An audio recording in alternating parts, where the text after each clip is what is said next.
몇 년 전 일입니다. 우리가 아는 것처럼 경기도 이천의 모 고교에서 기간제 교사 빗자루 집단 폭행 사건이 있었습니다.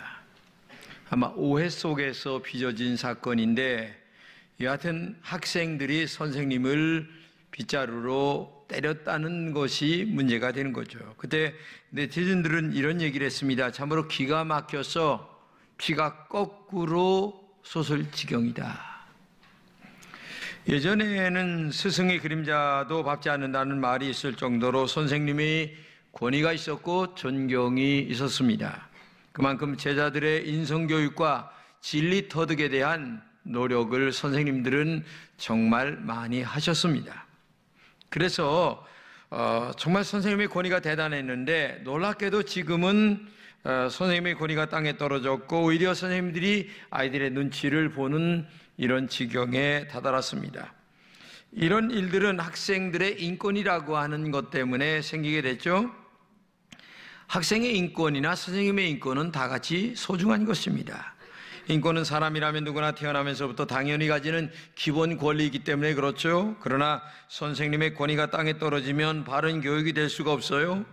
선생님의 권위가 땅에 떨어지면 가르침을 하는데 사명감이 아니라 의무적으로 교육을 하기 때문에 그렇죠. 그 손해는 모두 다 학생들에게 돌아올 수밖에 없는 겁니다. 그렇기 때문에 선생님의 권위는 바르게 세워져야 됩니다. 권위는 자부심을 갖게 되고, 이 자부심은 사명감으로 불타게 되고, 사명감은 아이들을 사랑하게 됩니다. 그리고 그 사랑은 진정한 참 교육을 하게 되는 거죠. 그래서 선생님은 존경을 받아야 됩니다. 존경받는 선생님은 행복한 교육을 하게 되는 겁니다.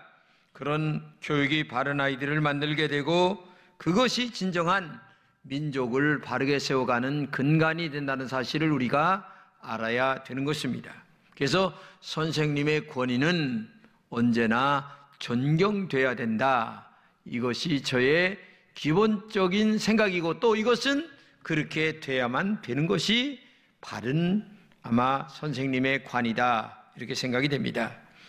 그런데 오늘 본문에 보게 되면 이 세상에서 가장 권위가 높으신 분이 권위 없는 자처럼 정말 하잘것없는 모습으로 이 땅에 오신 하나님이 계십니다.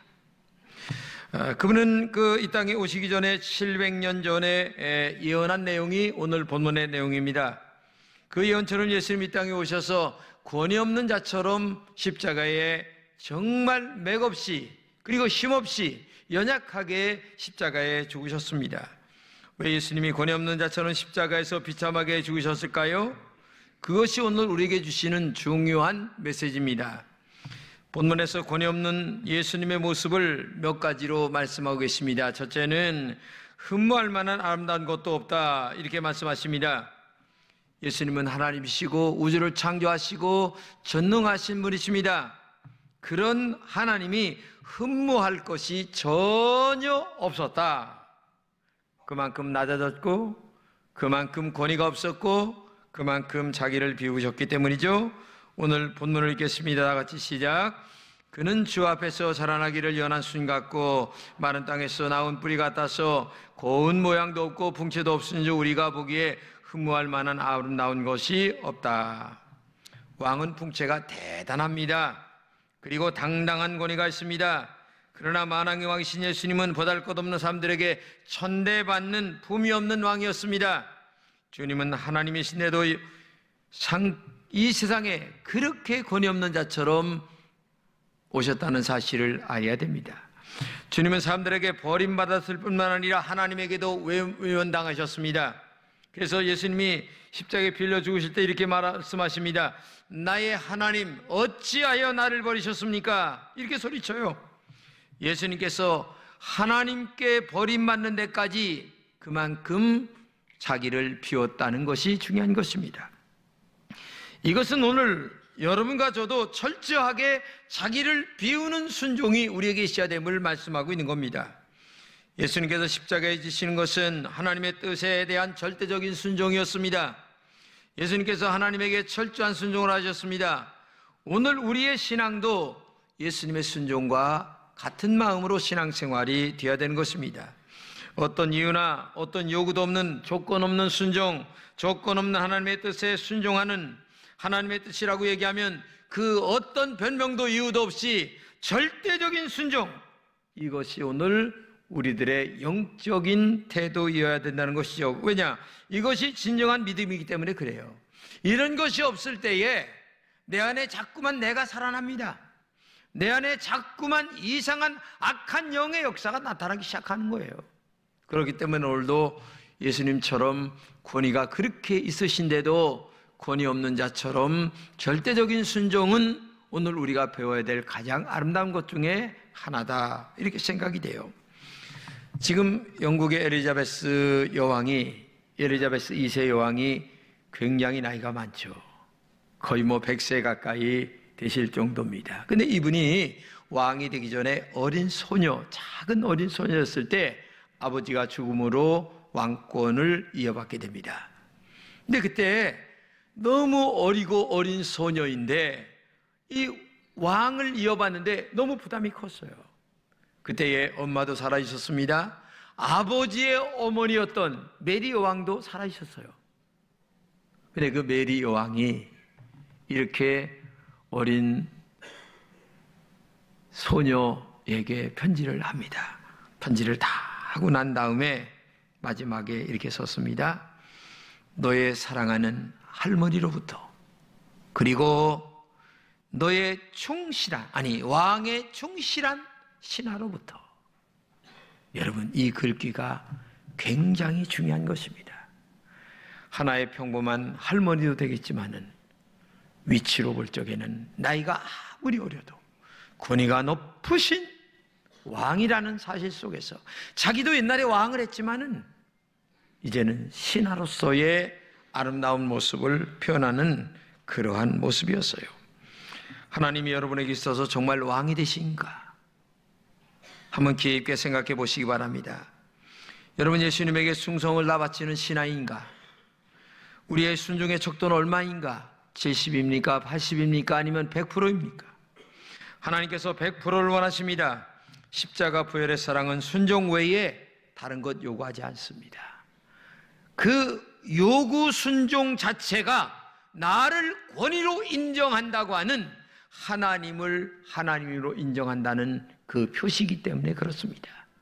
정말 권위 없으신 그분이 권위 없는 자처럼 이 땅에 오셔서 십자가에 피 흘려 죽으신 그 은혜가 무엇인가를 안다면 오늘 여러분 그 하나님에게 100%의 순종이 있기를 주님의 이름으로 축복합니다.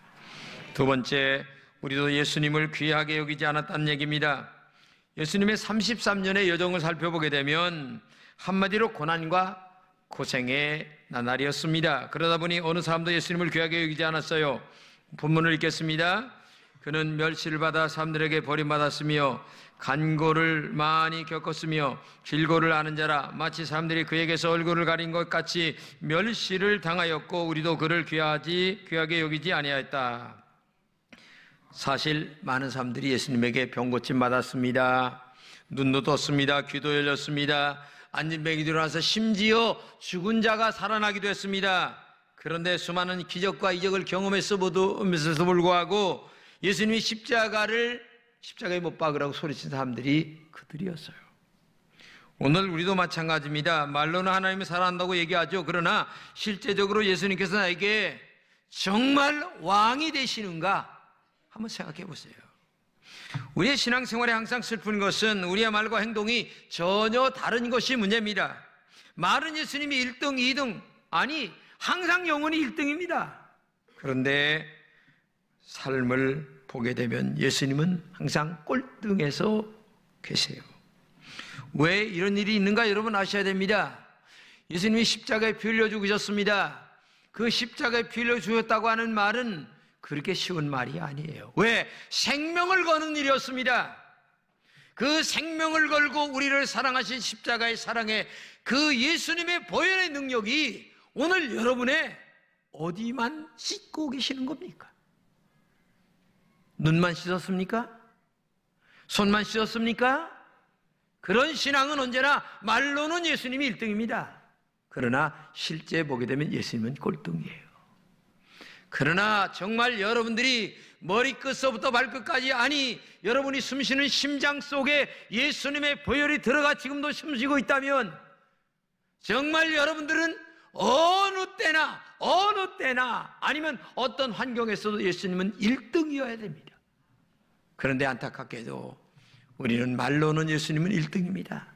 그러나 실제 어려움과 고난과 역경이 있어 보세요. 계속 하나님을 원망하며 하나님이 계시다면 나에게 이렇게 어려움을 줄 수 있을까라고 얘기하는데 실상 그 사람은 믿음으로 살지도 않으면서 그런 말을 한다는 얘기죠. 그 사람은 예수님의 보혈이 그저 눈만 씻겨진 사람이에요. 예수님의 보혈이 손과 발만 씻겨진 사람이지 심장 속에 지금 예수님의 보혈이 담겨져서 뛰어있는 사람은 아니란 얘기예요. 그렇기 때문에 오늘도 예수님은 슬퍼하고 있어요. 이스라엘 초대 왕이 누굽니까? 사울 왕이었어요. 근데 왕이 되고 40년 동안 왕의 자리에 있는데도 불구하고 하나님의 법궤가 장막 안에 그저 먼지 속에 폭삭 쌓여 있어서도 한 번도 마음속에 하나님의 법궤에 대한 생각이 없었던 사람이었어요. 근데 두 번째 왕이 됐던 다윗은 왕이 되자마자 뭘 생각합니까? 나는 이렇게 좋은 왕궁에 있는데 하나님의 법궤는 저렇게 먼지가 폭 쌓이는 텐트 안에 있다. 야, 이것은 잘못됐다. 신앙이 이러면 안 되지. 왜? 하나님의 권위를 상징하고 하나님의 임재를 상징하는 법궤인데도 불구하고 내가 하나님의 법궤를 이렇게 모시면 되겠을까? 라고 생각하고 최초에 하나님의 법궤를 모신 사람이 다윗 아닙니까?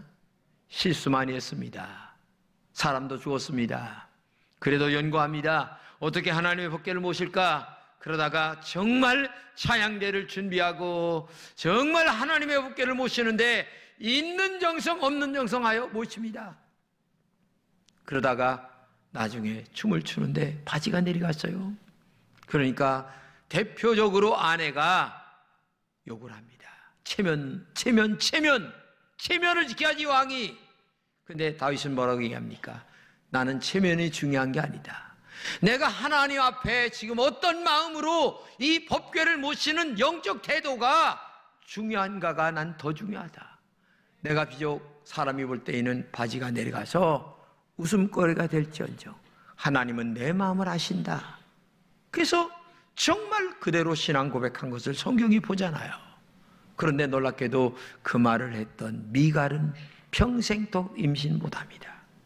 하나님이 축복을 안 하셨어요. 그러나 비록 바지가 내려갔지만 나는 하나님을 사랑하기 때문에 하나님 말씀에 순종하고 하나님의 법궤를 모시기 위하여 비록 내가 춤을 추다 이런 일이 있다 할지라도 하나님은 내 마음을 아신다 했던 다윗은 승승장구 축복의 자녀가 되었다는 사실을 우리가 알아야 됩니다. 사랑한다면 행동이 따라가는 것입니다. 사랑한다면 삶이 따라가는 것입니다. 사랑한다면 목숨도 걸 수 있어야 됩니다. 우리 주님은 우리를 너무나 사랑하셨기 때문에 그의 목숨을 걸었어요. 이제는 우리가 목숨을 걸어야 될 차례입니다. 여러분 정말 주님을 사랑하십니까? 나위와 십자가에 빌려 죽으신 그 주님을 얼마나 사랑하시는가를 마음으로 증명해 보세요. 정말 삶으로 증명해 보세요. 목숨을 걸 수 있으세요? 조그마한 어려움도 정말 거절할 수 있는 우리들이 어떻게 주님을 사랑한다고 얘기할 수 있을까? 한번 깊게 생각해 보는 여러분 되셨으면 좋겠습니다. 미국의 그 월스트리트 저널에서 이렇게 그 여론조사를 했는데 제목이 뭐냐면 당신은 무엇을 성공이라고 생각합니까? 그러니까 많은 사람들이 다음과 같이 응답을 했어요. 첫째는 좋은 부모가 되는 것이 95%다. 행복한 결혼 생활이 90%다. 좋은 진로를 찾는 것이 83%, 자기 분야의 정상이 되는 것이 80%, 권력 또는 영향을 소유하는 것이 16%, 부자가 되는 것이 12%, 명예를 얻는 것이 8%다. 이렇게 나왔어요. 그러면서 둘째 질문을 했어요. 그러면 당신은 지금 어떤 일에 시간을 많이 투자하고 있는가? 결과가 재밌어요. 첫째가 돈 버는 일에 95%, 명예를 얻기 위해서 90%, 권력과 영향력 있는 사람이 되기 위해서 83%, 행복한 결혼생활을 20%, 좋은 친구 관계를 유지하는 일에 10%를 사용했어요. 좋은 부모가 되기 위해서 7%를 사용한 거예요. 이게 뭔 줄 아세요? 그러니까 마음에 원하는 거와 삶이 전혀 다르다는 거예요. 그러니까 얼마나 인간이 이중적이며, 얼마나 인간이 자기중심적이며, 얼마나 인간이 자기 이익을 위해서만 살아가는가를 아주 극렬하게 보여주는 내용이다. 이거는 여러분과 저도 마찬가지입니다. 믿음 생활 잘하기를 원합니다. 하나님 앞에 축복받기를 원합니다. 그런데 살아가는 거 보게 되면 하나님이 축복하도록 다윗처럼 하나님의 법궤를 모시는 마음, 하나님을 제일 1번에 모시는 마음, 하나님이 내 인생의 최고의 자리에 계시는 그 마음이 없다는 것이 문제입니다. 여러분, 예수님이 가난한 사람들을 위해서 일생 동안 사셨어요. 예수님이 사신 삶의 바운다리는 언제나 냄새나는 사람들의 삶의 가운데서 평생을 사셨습니다. 초라하게 사시다가 마지막에 무덤에 죽었습니다. 그것도 남의 무덤에. 그리고 부활하셨습니다. 그 예수님의 십자가의 죽으심과 부활로 여러분과 제가 구원받았습니다. 그런데 우리가 살아가는 삶을 보게 되면 그 예수님의 영광을 위해서 사는 삶이 그렇게 흔치 않아요. 어떤 일이 있어도 꼭 걸어가야 될 삶의 모델이 예수님의 삶의 모델인데도 그 냄새나는 삶의 모델 속에 내가 들어가고 싶질 않아요. 칭찬은 합니다. 대단하다고 얘기합니다. 그러나 나는 전혀 상관없는 삶으로 살아가는 것이 문제입니다. 지구상의 인구 50%는 하루 1달러 미만의 돈으로 살아가고 있습니다. 90%는 빈곤과 질병의 위험 속에 살고 있어요. 사실 외식 한 번 줄이면 조금이라도 1만 원 할 수 있습니다. 아니, 여행 한 번 안 가면 충분히 할 수 있습니다. 커피 5,000원짜리 한두 잔 들 사 먹으면 충분히 할 수 있어요. 근데 우리는 안 합니다. 아니, 안 하는 게 아니라 못 해요. 왜? 아까운 생각 때문에 안 되는 거예요. 예수님은 엄청나게 사랑한다고 말은 해요. 그런데 실제 삶을 보게 되면 전혀 사랑하지 않는 삶을 살아가는 게 우리들이에요. 가슴 아픈 현실이죠. 여러분, 구제와 자선으로 인간을 다 구원할 수는 없습니다. 그러나 예수님은 그리스도의 복음 가운데 인간의 오늘 먹고 살지 못하는 빵의 문제에 대하여 외면하지 않았습니다. 냄새난 예수님이 여러분의 귀한 도움의 동참을 기다리고 계십니다. 세상은 더불어 함께 살아가라는 의미입니다. 우리가 있고 네가 있고 내가 있고 네가 있어요. 근데 어려운 분들이 있을 때에 내가 뭐 집을 팔아서 하는 얘기 아닙니다. 한 달에 돈 10,000원, 그거를 못하고 있는 것이 우리의 현실이에요. 이러면서도 예수 굉장히 잘 믿는 것처럼 착각 속에 살아가요. 천사운동하라고 내가 얘기했잖아요. 근데 내가 조사를 해보니까 할 만한 사람들이 안 하는 거야. 난 그게 아파요. 못 하실 만한 분들이 하시는 거야. 커피 한 잔 그저 덜 먹고 한 달에 한 10,000원짜리 하면은 어려운 분들에게 얼마나 큰 도움이 되는데 그걸 안 하는 거예요. 성경은 이렇게 얘기합니다. 할 마음만 있으면 있는 대로 받으실 것이요 없는 것을 받지 않겠다. 이 말은 뭐냐? 너희들이 기쁜 마음으로 주님의 십자가 사랑을 한다면 하나님 앞에 믿음으로 살아야지 그런 것들을 하나님이 받으시겠다. 그러니까 십자가의 사랑의 마음의 감사가 우리의 삶으로 연결되는 것들을 하나님이 받으시겠다, 이런 말이 되는 겁니다. 권위가 그렇게 높으신 예수님이 권위 없는 자처럼 사신 것을 우리는 배워야 합니다. 믿음으로 예수님의 마음과 삶을 실천할 수 있는 여러분 되시기를 축복합니다. 세 번째는 도살장으로 끌려가는 어린 양처럼 입을 열지 않았습니다. 예수님이 십자가에 죽으실 때 빌라도 법정에서 자기를 변하지 않았습니다. 살려달라고 굴하지도 않았습니다. 총독 빌라도는 예수님의 그런 의연하신 행동에 신기할 뿐이었습니다. 왜 예수님이 자신을 변호하지 않았을까요? 그것은 하나님 아버지의 뜻을 이루시기 위해서였습니다. 같이 본문을 읽겠습니다. 그가 곤욕을 당하여 괴로울 때에도 그의 입을 열지 아니하였습니다. 마치 도장으로 끌려가는 어린 양, 털 깎는 자 앞에서 잠잠한 양같이 그의 입을 열지 아니하였도다. 예수님이 권위가 얼마나 높으십니까? 그런데 십자가의 구원을 완성하기 위하여 죄인처럼 말없이 권위 없는 자처럼 죽으셨습니다. 예수님은 자기 변호에 나서지 않았습니다. 오직 하나님의 은혜 아래 숨으셨습니다. 그것은 오직 하나님의 뜻을 이루기 위해서였습니다. 십자가 구원의 완성을 위해서였습니다. 그 하나님의 뜻은 십자가로 많은 죄를 사하주고 그리고 지옥으로 끌려갈 많은 영혼을 건지기 위하여, 그래서 천국으로 보내기 위하여 그렇게 죽으신 거예요. 그래서 우리는 이 십자가의 사랑을 여러분들이 정말 알고 원한다면 한 명이라도 영혼을 더 건지려고 하는 예수님의 마음이 우리에게 있어야 되는 거예요. 정말 사람마다 복음을 전하는 것이 그렇게 소중하다는 것을 알아야 됩니다. 당신이 지금 죽는다면 천국 갈 수 있나요? 라고 하는 얘기를 누구에게나 던져봐야 된다는 얘기예요. 제가 오늘 아침에 엘리베이터를 타고 내려오는데 두 가정이 중간에 탔어요. 그래서 제가 인사를 하길래 안녕하세요. 아침에 일찍 어디 가세요? 예, 그러시더라고. 제가 목사인 줄 아니까 목사님만 보면 얼굴이 환해서 좋아요. 날마다 웃어서 좋아요. 그렇죠. 천당 갈 거니까 좋죠. 그러면서 내가 선생님도 예수 믿고 천당 가시기 바랍니다. 내가 그러니까 글쎄 천당은 가긴 가야 되는데 그렇게 얘기하고 이제 그래요. 헤어지면서 잘 다녀오세요. 목사님 안녕히 다녀오세요. 그렇게 하고 이제 헤어졌어요. 입을 열 때마다 만난 사람마다 예수 믿고 천당 가라고 해야 언젠가 마음속에 감동이 되어서 예정한 영혼이라면 하나님께서 그 영혼을 불러서 천당 가게 하실 거 아니겠어요? 그런데 셔터마우스야. 맨날 만나도 천당 얘기는 안 해. 돈 버는 얘기나 하고. 머리가 훌륭하시네요. 옷이 비싼 거 입으셨네요. 에이, 그런 보통 사람들의 얘기는 짝퉁이야. 진짜 보통 사람이 아니라 정말 얘기하기 힘든 영적인 얘기, 훌륭한 얘기, 천당 얘기, 이런 얘기를 해야 이게 진짜 얘기 아니겠어요? 예수님이 십자가에 피 흘려 죽으신 이유가, 만약에 여러분들의 지금 심장 속에 예수님의 보혈이 정말 심장 속에서 뛰어 있다면 어떻게 입을 가만히 있을 수 있겠어요? 한번 생각해 보세요. 나는 입 열 때마다 천당 얘기야.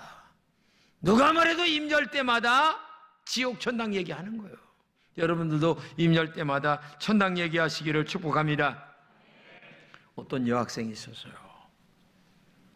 어머니를 보면서 늘 실망하는 거야. 어머니가 잘생긴 건 같은데 너무 고생해서 주름기가 많고, 그 다음에 손이 이렇게 잘려 있는 거야. 손가락이 이렇게. 그러니까 어린아이가 마음에 우리 어머니와 다른 어머니를 비교할 때 상처가 많은 거야. 그래가지고서 늘 마음속에 있는데 어느 날 사진을 봤어요. 그런데 어머니가 엄청 미인이야. 손도 정상이야. 그래서 물었어요. 조용하게. 어머니 옛날엔 이렇게 이쁘고 그 다음에 손도 이렇게 정상적이었는데 어떡하다 이렇게 됐습니까? 그러니까 그때서야 이 엄마가 입을 여는 거야. 네가 어려서 담 밑에 놀 때에 담이 쓰러질 때에 내가 옆에 있었는데 너를 살리려고 너를 껴안고 내 손을 이렇게 짚었는데 담이 떨어지면서 그 돌이 내 손을 이렇게 잘라서 내가 이렇게 병신이 됐단다. 이게 뭐 청천벽력 같은 소리예요. 그때부터 이 어린아이가 어머니에 대한 존경심이 너무 큰 거야. 어머니를 위해서, 어머니 행복을 위해서 내가 살겠습니다. 여러분, 정말 중요한 것입니다.